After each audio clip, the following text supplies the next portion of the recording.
It happened in a heartbeat, but it changed everything. The sound of my friend's voice cut through the hum of the car engine like a knife. We were driving home after a workout, the air heavy with the comfortable exhaustion of people who had pushed themselves hard. The sun was beginning its slow descent, painting the street in warm light. The windows were down, the music low, and then we passed them. Two women walking along the sidewalk, minding their own business. My friend leaned toward the open window and yelled, "I like how those things jiggle. How about you give the boys a flash?" The words felt like a slap I didn't see coming.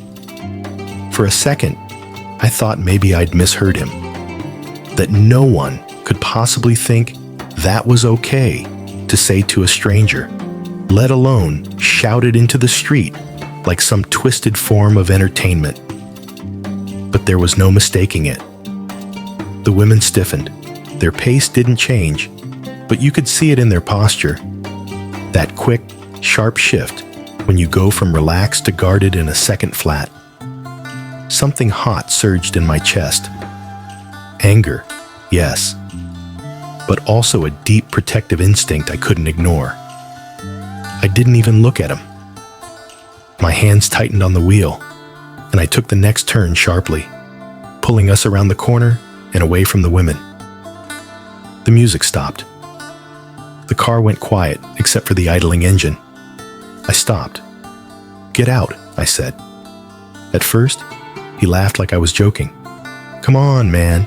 It's not that big of a deal. I was just messing around." But I wasn't laughing. I wasn't even smiling. "I'm not asking," I told him. "Get out." The others in the car started chiming in, their voices overlapping. "It's just a joke. Don't overreact. Seriously, man, it's nothing."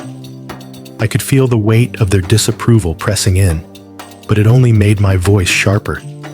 He shook his head, leaning back in his seat. "No way I'm walking home." I turned to look at him, meeting his eyes. My voice was steady. "If you don't get out, I will put you out. Your choice." Something in my tone must have told him I wasn't bluffing, because he finally sighed, muttered under his breath, and stepped out onto the curb. No shouting, no shoving, just the solid thud of the door closing behind him. He stood there for a moment, then turned away. He lived the furthest out of all of us. I knew it was going to be a long walk. The rest of the car was ice cold after that. No one spoke. I dropped the others off one by one, their faces hard, eyes avoiding mine. When the last one was gone, the silence felt heavier than the drive itself. I thought about the women, how they must have felt in that moment. How many times they'd probably heard something like that before. How many times I'd been in a car with guys who said things that made me uncomfortable, but let it slide because I didn't want to be that guy who ruined the mood.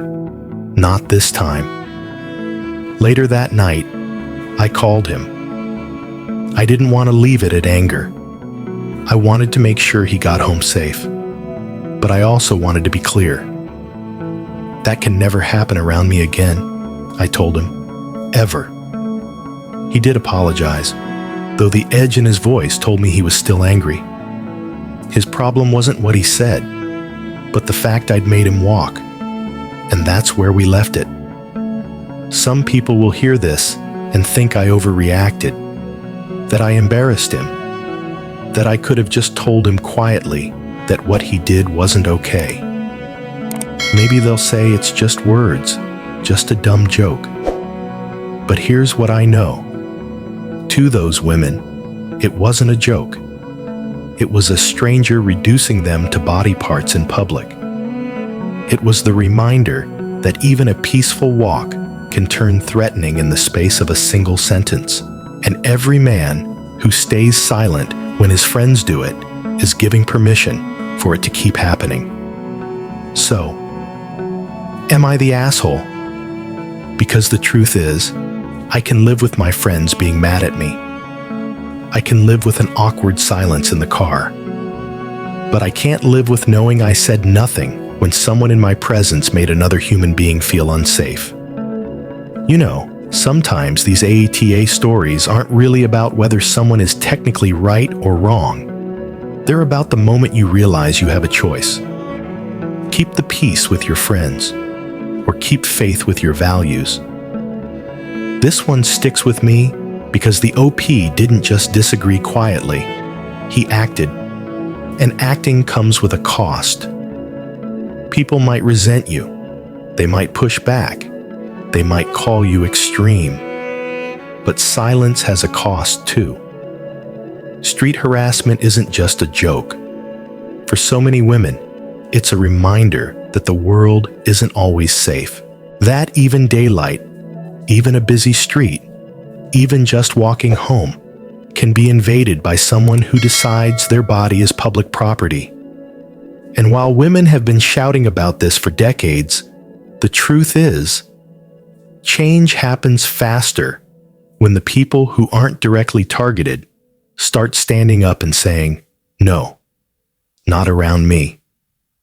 So here's my question for you. If it were your friend in that passenger seat, would you let it slide? Or would you be willing to risk the awkwardness, the conflict, maybe even the friendship, to make it clear where you stand? Because that's what this comes down to. In moments like this, you're not just showing someone else what you believe, you're showing yourself. What about you? Would you have done the same? Or would you have kept driving?